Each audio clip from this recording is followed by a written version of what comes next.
Hola, ¿cómo están? En esta clase vamos a hablar sobre la química orgánica. La química orgánica es la rama de la química que se encarga de estudiar a los compuestos que están formados por carbono. A lo largo de la clase vamos a entender por qué existen tantos compuestos formados por carbono y además vamos a hablar sobre la representación, la clasificación y cómo se nombran estos compuestos de carbono. Existen en la naturaleza más de 10 millones de compuestos de carbono. Entonces nosotros podemos pensar que el carbono tiene algo especial que le permite formar tantos compuestos diferentes. Lo que tiene especial el carbono es la versatilidad en la formación de enlaces químicos. El carbono puede formar enlaces entre carbonos, con hidrógenos, pero también con muchos otros átomos diferentes como oxígeno, nitrógeno, azufre, fósforo y halógenos. Por ejemplo, el carbono puede formar enlaces simples con otro carbono, enlaces dobles con otro carbono o enlaces triples con otros carbonos. Pero además, tiene versatilidad en la unión con otros átomos diferentes, como por ejemplo con el oxígeno puede formar enlaces covalentes simples o covalentes dobles. Y con el nitrógeno puede formar también enlaces covalentes simples o covalentes dobles. Esta versatilidad en los enlaces que puede formar el carbono es lo que hace que existan tantos compuestos del carbono y que también exista la química orgánica. Vamos a seguir hablando sobre las características generales de los compuestos de carbono. Y ahora vamos a aprender cómo se clasifican los átomos de carbono. Los átomos de carbono se pueden clasificar en primarios, todos aquellos átomos de carbono que tengan un compuesto que solamente estén unidos a un átomo de carbono. Por ejemplo, en esta estructura los átomos de carbono primarios son los que se muestran, ya que este átomo de carbono solamente se encuentra unido a este átomo de carbono. Este que está acá solamente se encuentra unido a este átomo de carbono. Para que sea un carbono primario es necesario que solamente esté unido a un átomo de carbono más. Los carbonos secundarios, siguiendo esta lógica, son aquellos que se encuentran unidos a dos átomos de carbono. Por ejemplo, en la estructura que tenemos dibujada serían esos los átomos secundarios, ya que, por ejemplo, este átomo secundario de carbono está unido a un carbono por este enlace y a otro carbono por este enlace. Un carbono terciario son aquellos que se encuentran unidos a tres carbonos diferentes. En el caso de la estructura, este carbono terciario se encuentra unido a este carbono por un enlace, a este carbono por otro enlace y a este carbono por otro enlace diferente. Entonces ese átomo es un carbono terciario. Y por último, un carbono cuaternario, siguiendo la misma lógica, es el que se encuentra unido a cuatro átomos de carbonos diferentes. Como pueden observar, este es el único átomo de carbono cuaternario que tenemos, ya que se encuentra unido por un enlace a este carbono, a este otro carbono también, a este carbono y a este carbono también. Entonces lo que tenemos acá es un átomo de carbono unido a otros cuatro átomos de carbono y por lo tanto es un carbono cuaternario. Esta información nos va a servir para después poder hablar sobre cómo se representan los compuestos de carbono, cómo se clasifican y cómo se nombran. ¿A qué nos referimos con representación de compuestos orgánicos? Nos referimos a cómo vamos a encontrar dibujados o representados los compuestos orgánicos y cómo debemos nosotros representar o dibujar los compuestos orgánicos. Existen diferentes formas de representar los compuestos orgánicos o los compuestos de carbono. La primera es la fórmula molecular. Esta fórmula solamente nos indica el número de los diferentes átomos de carbono que tiene el compuesto. Por ejemplo, este compuesto, que es la glucosa, tiene 6 átomos de carbono, 12 de hidrógeno y 6 de oxígeno. Es la única información que nos brinda esta fórmula, que es la fórmula molecular. Otra de las fórmulas que se pueden utilizar para representar los compuestos orgánicos es la fórmula semidesarrollada. La fórmula semidesarrollada muestra todos los enlaces presentes en la molécula, excepto los enlaces carbono-hidrógeno. Estos se muestran en su fórmula molecular. Esta es la fórmula más utilizada de la representación de compuestos orgánicos. Por otro lado, tenemos la fórmula desarrollada, donde se muestran todos los enlaces presentes en la molécula. Este tipo de representaciones es útil cuando queremos tener información sobre todos los enlaces que tiene esa molécula. Y por último tenemos la representación molecular, que es una representación de esferas y varillas, donde tenemos muy bien representado todos los enlaces y la distribución tridimensional de los diferentes átomos de la molécula. Ahora sí, vamos a hablar de cómo se clasifican y cómo se nombran, cuál es la nomenclatura utilizada para los diferentes compuestos del carbono.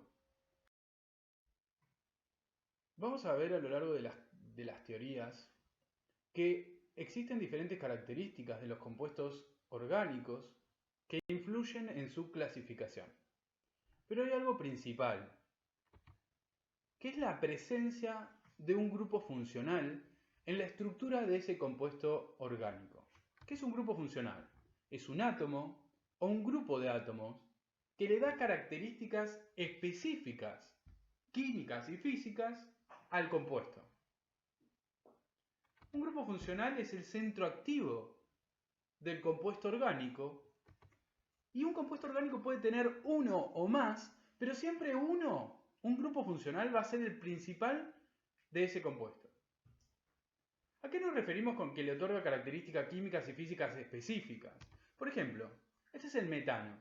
El metano tiene poca reactividad, no le gusta reaccionar en reacciones químicas y además es insoluble en agua. Pero si al metano le agregamos un grupo funcional, como ese grupo OH que ustedes pueden observar acá, este grupo OH es un grupo alcohol, es un grupo funcional, ¿sí? ¿Y qué hace? Le otorga características específicas a esta molécula. Por ejemplo, esta molécula le gusta participar de los enlaces químicos, de reacciones químicas, y también es muy soluble en agua. Entonces fíjense cómo la diferencia de la presencia de un grupo funcional cambia totalmente las características de este compuesto que tenemos acá. Vamos a hablar sobre la clasificación de los hidrocarburos. Los hidrocarburos son los compuestos orgánicos formados por carbono e hidrógenos.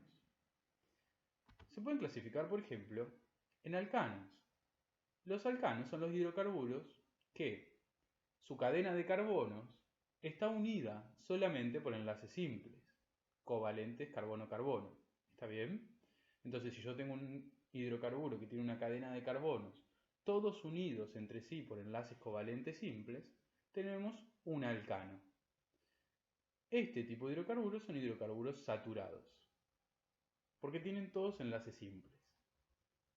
Ahora, podemos tener, por otro lado, un alqueno. Los alquenos son los hidrocarburos que en algún lado de su estructura, de su cadena de carbonos, tienen un enlace doble covalente entre carbonos. Siempre estamos hablando de estas clasificaciones, son los enlaces entre los carbonos. Entonces, si una cadena de carbonos tiene un enlace doble en algún lado, tenemos un alqueno. Y este es un hidrocarburo insaturado. ¿Por qué? Porque el enlace doble es una insaturación. También podemos tener a los alquinos. Los alquinos son los hidrocarburos que en algún lado de su estructura, de su cadena de carbonos, tienen un enlace covalente triple. También son parte de los hidrocarburos insaturados. Cualquiera de estos se pueden encontrar en su forma lineal o lo podemos encontrar en forma cíclica. Entonces, podemos tener un alqueno lineal y podemos encontrar también un alqueno cíclico. Y por último, tenemos a los compuestos aromáticos, los hidrocarburos aromáticos. ¿Cuáles son ellos? Es el benceno y los derivados del benceno. El benceno es el compuesto que yo les muestro ahí, esas son sus dos formas de representarlo. Y en el benceno tenemos 6 carbonos que tienen enlaces dobles alternados entre ellos. Fíjense que tenemos 6 carbonos y tenemos 3 enlaces dobles alternados entre esos 6 carbonos. Este tipo de compuestos, este tipo de hidrocarburos, tienen características especiales y es por eso que se los considera fuera de los que nombré anteriormente. Bueno, hasta ahora vimos que podemos tener diferentes tipos de hidrocarburos, saturados como los alcanos, insaturados como los alquenos y los alquinos, Y estos hidrocarburos pueden estar en su forma lineal o por ahí lo podemos encontrar en forma cíclica, forma cerrada. Además tenemos hidrocarburos aromáticos. Pero como les conté anteriormente, pueden aparecer en esos compuestos orgánicos diferentes grupos funcionales que le van a otorgar características especiales y específicas a esos compuestos orgánicos. Acá vamos a hablar y les voy a nombrar y a mostrar los diferentes grupos funcionales más comunes que por ahí podemos ver que aparecen en los hidrocarburos, ¿sí? Por ejemplo, el primero es el grupo alcohol. El grupo alcohol se forma cuando un hidroxilo u oxidrilo, que es un oxígeno unido a un hidrógeno por un enlace simple covalente, se une al compuesto orgánico. Fíjense cómo está representado el compuesto orgánico, ¿sí? Tenemos un carbono y después tenemos un R. El R es el resto de la cadena, ¿sí? Acá puede haber otro carbono, o dos carbonos más, o tres carbonos más. Depende de cómo sea ese compuesto orgánico. Y para el otro lado también tenemos un enlace con el resto de la cadena, ¿sí? Que también puede ser diferentes cosas dependiendo de cuál sea el compuesto orgánico, ¿está bien? Pero la idea es que el grupo alcohol se forma cuando en ese compuesto orgánico se une un grupo hidroxilo u oxidrilo a esa cadena, ¿está bien? Vamos a ir describiendo los más comunes, pero las estructuras siempre se explican de la misma manera.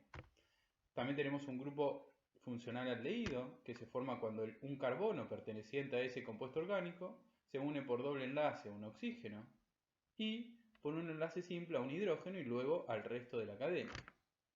Un grupo cetona, donde es parecido al aldehído, pero se reemplaza el hidrógeno por parte de la cadena del compuesto orgánico. Después tenemos también el ácido carboxílico, donde el carbono se une por doble enlace a un oxígeno y luego por enlace simple a un oxidrilo, ¿sí? Y luego al resto de la cadena. Siempre que veamos esto en un compuesto orgánico, nos tenemos que dar cuenta que este grupo es un grupo funcional y también tenemos que darnos cuenta quién es ese grupo funcional. En este caso es el ácido carboxílico, pero puede aparecer cualquiera de los que yo les acabo de mostrar acá y los que voy a seguir mostrando. Sí tenemos que aprendernos cuáles son los diferentes grupos funcionales, porque después los vamos a necesitar para poder nombrar a los diferentes compuestos. Luego aparece el grupo funcional éter, el grupo funcional éster, el grupo anhídrido, el grupo amida. Fíjense que en el caso del grupo amida tenemos un carbono unido por doble enlace a un oxígeno y luego a un grupo amino, ¿sí? Tenemos un nitrógeno unido a dos hidrógenos. Y luego el carbono ese se une al resto de la cadena. Entonces cuando nosotros veamos que tenemos este grupo funcional, tenemos que entender y tener en claro que este es un grupo funcional amida, ¿sí? Luego tenemos el grupo amina.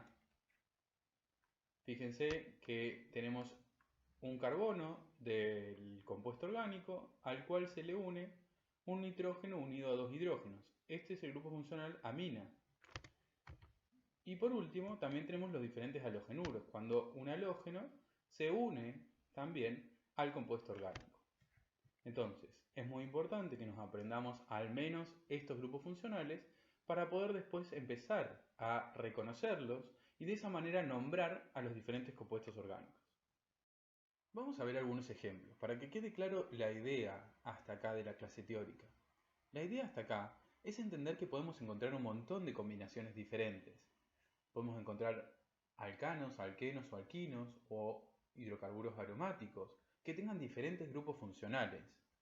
Esa es la idea hasta el momento de la clase. Por ejemplo, puedo encontrar un alcano que tenga un grupo alcohol en su estructura. Por ejemplo, esta estructura que vemos ahí. Este compuesto es un alcano debido a que entre sus carbonos tiene enlaces simples. Pero además tiene este grupo funcional oxidrilo, lo que hace que este compuesto sea un alcohol, ¿sí? Por ejemplo, también podemos encontrar un alqueno que tenga un grupo funcional aldehído en su estructura. Por ejemplo, esa estructura. Fíjense que si nos fijamos en la cadena de carbonos, este compuesto es un alqueno porque tiene un doble enlace, tiene una insaturación entre estos dos carbonos que estoy señalando. Pero además, en un extremo, tiene un grupo funcional aldehído. ¿Cuál es la idea de todo esto? Que ustedes entiendan la variedad de compuestos orgánicos y empiecen a entender también y a reconocer los diferentes grupos funcionales. para que ahora, con las siguientes diapositivas, podamos aprender a nombrar, podamos aprender la nomenclatura de los diferentes compuestos orgánicos. Bueno, hasta ahora vimos que podemos tener alcanos, alquenos, alquinos, que pueden ser lineales, pueden ser cíclicos, están en forma cerrada. Podemos tener también hidrocarburos aromáticos. Sobre esas estructuras se pueden incorporar diferentes grupos funcionales como el grupo alcohol, el grupo aldehído, el grupo ácido carboxílico. Pero además, como todo se puede volver un poco más complejo siempre, podemos tener ahora sustituyentes también. Además del grupo funcional principal que tienen estos compuestos orgánicos, podemos tener otros sustituyentes en su estructura. ¿Qué son los sustituyentes? Es un átomo o grupo de átomos que va a sustituir un hidrógeno de esa estructura del compuesto orgánico. Por ejemplo, yo les voy a nombrar ahora algunos de los sustituyentes que pueden aparecer. Siempre hay más, pero voy a nombrar los más comunes que podemos encontrar.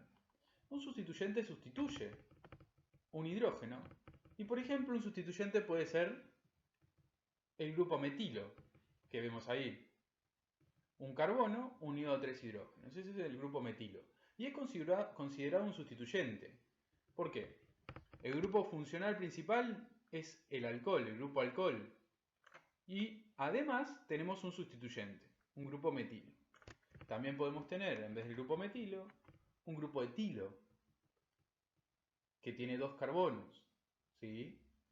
O podemos tener también un grupo propilo o un grupo butilo. ¿Sí? O también, si nos vamos al área de los aromáticos, podemos tener lo que se conoce como grupo fenilo, funcionando como un sustituyente. ¿Está bien? Entonces, además de saber si los compuestos son alcanos, alquenos, alquinos, o si son hidrocarburos aromáticos, tenemos que conocer los grupos funcionales y también tenemos que conocer los posibles sustituyentes que pueden tener estos compuestos orgánicos. ¿Para qué? Para ahora empezar a aprender la nomenclatura, aprender a nombrar estos compuestos orgánicos.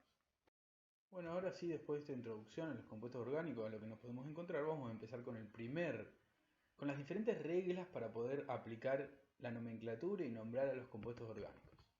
Lo primero que tenemos que tener claro es que tenemos que encontrar siempre la cadena de carbono más larga, y esa cadena va a ser la cadena principal de nuestro compuesto. Por ejemplo, en este caso, yo puedo nombrar a S como el carbono 1, este sería el 2, después vendría el 3, el 4 y el 5. Esa es una posibilidad. Pero la otra es que yo cuente al carbono 1, 2, 3, 4, 5, 6. Si observan, esa es la cadena más larga de carbonos. Por lo tanto, es la cadena principal. Ahora, ¿cómo nombramos a esa cadena principal? Esa cadena principal se nombra, en primer lugar, según el número de carbonos. ¿Sí? Fíjense que acá, como tenemos 6 carbonos, vamos a usar el prefijo para el nombre ex o hexan. ¿Está bien? Como tenemos 6 carbonos, se usa ese prefijo para el nombre de la cadena principal. Ahora, ¿qué otra cosa tenemos que tener en cuenta? Tenemos que tener en cuenta si es un alcano, un alqueno o un alquino. En este caso, como es un alcano, se usa la terminación ano para nombrar la cadena principal. Entonces, si usamos la primera parte de la palabra, el ex o el hexan, y al final le pongo el ano, lo que tenemos es un hexano. La cadena principal se nombra como hexano. ¿Está bien?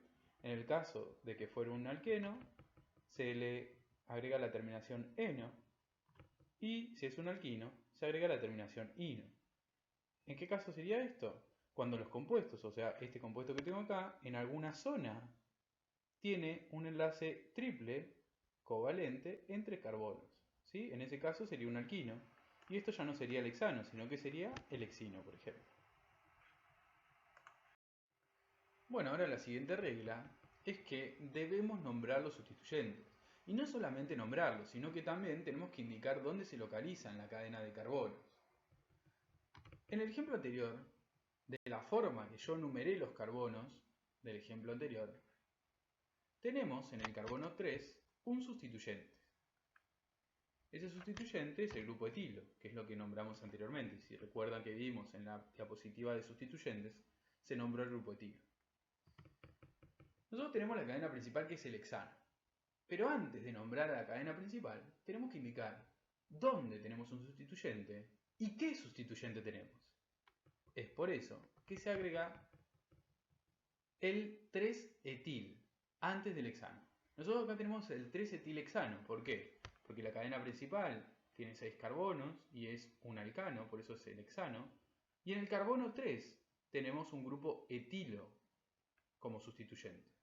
Entonces eso se nombra 3 por el carbono donde está el sustituyente, etil, hexano por la cadena principal. Ahora, hay una regla que tienen que respetar siempre, es que el número del carbono donde se encuentra el o los sustituyentes, en el caso que haya más de uno, siempre tienen que ser los números más chicos posibles. ¿Por qué digo esto? Porque si yo numero los carbonos de manera inversa, ¿a qué me refiero? Acá, fíjense que el carbono 6 era este. Bueno, ahora yo numeré al revés. El carbono 1 es el que era el 6, el carbono 2 es el que era el 5, el carbono 3 es el que era el 4, el carbono 4 es el que era el 3. ¿Sí? Entonces fíjense, cuando yo numero al revés, el grupo etilo, queda en el carbono 4. Entonces, en este caso, el compuesto sería 4-etilhexano. Bueno, esto está mal, ¿sí? La forma de nombrarlo es el 3-etilhexano. ¿Por qué? Porque siempre que haya uno o más sustituyentes, tienen que quedar los números más chicos de localización en carbono. ¿Está bien? El 3 se localiza en el carbono 3, el número 3 es más chiquito que el número 4. Por lo tanto, la forma correcta de nombrar a este compuesto es el 3-etilhexano. Siempre los números de carbono donde se localizan los sustituyentes o el sustituyente tiene que ser el más chico posible. Entonces yo debo numerar la cadena principal de carbono de manera que el sustituyente se ubique en el número de carbono más chiquito posible.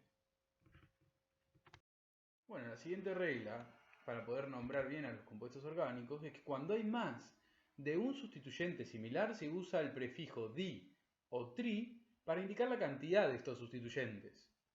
Imagínense que en el caso anterior, en el carbono 4, se reemplaza un hidrógeno por otro grupo etilo. Entonces en este caso tenemos un hexano con dos grupos etilos, uno en el carbono 3 y otro en el carbono 4. En vez de nombrarlos por separados, los juntamos y ponemos el prefijo di. Entonces esto se nombraría 3,4-dietilhexano. El 3 y el 4 nos indican la posición de los grupos etilos, de los sustituyentes etilos, y el di nos indica que tenemos 2. Por otro lado, otra de las reglas es que si los sustituyentes son diferentes, se nombran por orden alfabético. Imagínense que en el caso anterior tenemos en el carbono 2 un grupo metilo. En ese caso yo tengo un hexano con dos sustituyentes, un sustituyente etilo y un sustituyente metilo. En ese caso tengo que nombrar primero el etilo y luego el metilo, porque se nombra por orden alfabético. Entonces, para nombrar este compuesto vamos a tener que primero indicar la posición del grupo etilo.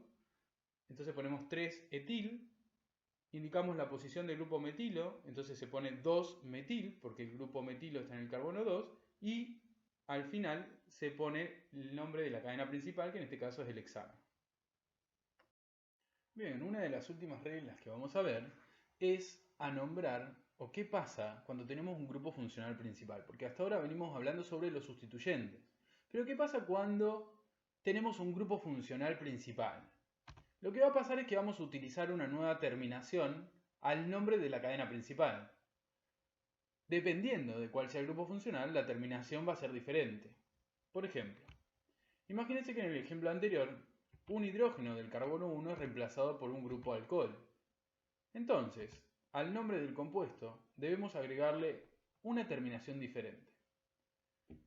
La cadena principal es el hexano, y cuando el grupo funcional principal es un grupo alcohol, se le agrega la terminación ol. Por lo tanto, tengo el hexanol. Pero no solamente eso, porque además yo lo que debo es indicar la posición del grupo funcional. En este caso, tengo que indicar que la posición del alcohol está en el carbono 1. Entonces el compuesto total nos quedaría la primera parte, indicando la posición y qué sustituyentes tenemos, por eso se pone 3-etil, 2-metil, y luego indicar no solamente la posición del grupo funcional, sino además qué grupo funcional tenemos. 1-hexanol. Eso nos está diciendo que tengo en el carbono 1, de 6 carbonos que tiene el hexano, un grupo alcohol por la terminación ol. Puede pasar que en algunos compuestos orgánicos haya más de un grupo funcional al mismo tiempo. En ese caso, al final de la diapositiva, le voy a dejar una lista desde el más importante de los grupos funcionales al menos importante. Entonces, si ustedes tienen dos grupos funcionales diferentes, van a saber elegir cuál es el grupo funcional principal. Y el otro va a ser un sustituyente. ¿Está bien? Para nombrarlos, digo. ¿Sí? Bueno, para resumirles, y después les voy a dejar una tabla que les va a facilitar muchísimo esto de la nomenclatura, así que no se preocupen. Nosotros tenemos en el nombre el prefijo, en el cual se indica qué tipo y la localización de los sustituyentes que nosotros tenemos en el compuesto orgánico. Luego viene la raíz del nombre, en el cual se indica la cantidad de carbono que tiene la cadena principal. Y por último, tenemos el sufijo, el cual nos indica cuál es el grupo funcional principal que tiene el compuesto, y por lo tanto a qué familia pertenece ese compuesto.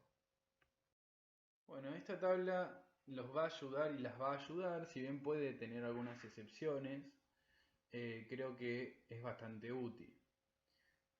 ¿Cómo se utiliza esta tabla? A medida que van siguiendo la tabla desde esta zona a la zona final, ustedes van a poder nombrar completamente un compuesto.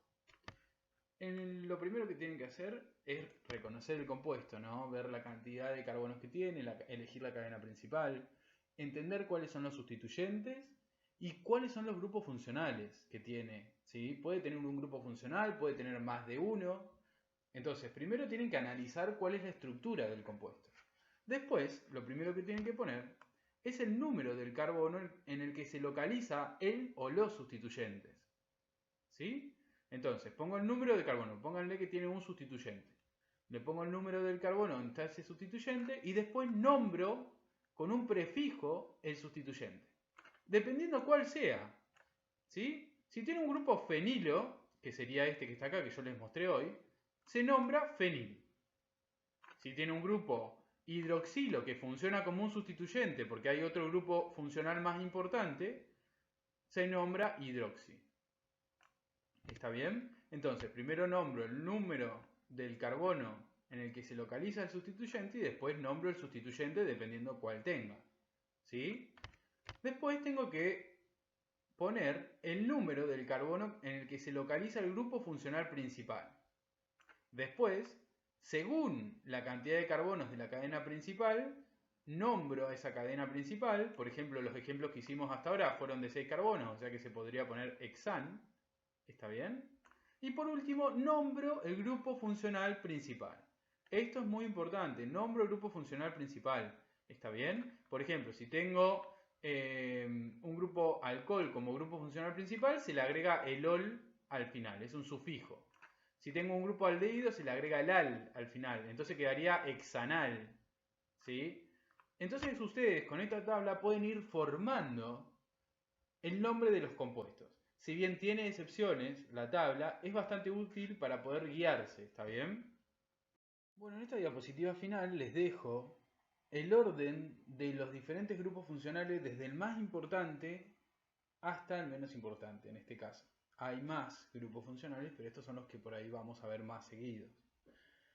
Entonces, ¿por qué les dejo esto? Porque si ustedes se encuentran con dos grupos funcionales en una misma estructura, deben decidir cuál es el grupo funcional principal y cuál va a ser un sustituyente. Por ejemplo, en esta estructura que les muestro acá, tienen dos grupos funcionales. Un grupo alcohol y un grupo amida. ¿Sí? Entonces, vamos a ver cuál es más importante para decidir cuál es el grupo funcional principal. ¿Y cuál es un sustituyente más? Si miramos este orden que yo les puse, el alcohol está en sexto lugar y la amina está en séptimo lugar. Por lo tanto, el alcohol es más importante que la amina y podemos decir que el alcohol, el grupo alcohol, es el grupo funcional principal de este compuesto. Entonces, nuevamente, vamos a nombrarlo de esa manera, como el alcohol, el grupo funcional principal, y el grupo amina como un sustituyente más. Entonces, vamos a empezar numerando los carbonos, en este caso tengo 5. Si se fijan en la lista, cuando tenemos 5 carbonos, este compuesto es el pentano. ¿Por qué? Porque tenemos 5 carbonos y además este compuesto es un alcano, ya que solamente tiene enlaces simples entre los diferentes carbonos. Ahora, como el grupo funcional principal es el alcohol, se le agrega la terminación ol. Por lo tanto, este es el pentanol. Pero además tengo que agregar en qué posición está ese grupo alcohol, que es el grupo funcional principal, y en este caso está en el carbono 2. Este es el 2-pentanol. Pero me falta todavía nombrar al sustituyente, que es el grupo amino. Si se fijan en la tabla que yo les pasé, el grupo amino se nombra primero con el lugar donde está ese sustituyente, que es el carbono 4, y luego se pone amino. Por lo tanto, este compuesto que tenemos acá es el 4-amino 2-pentanol.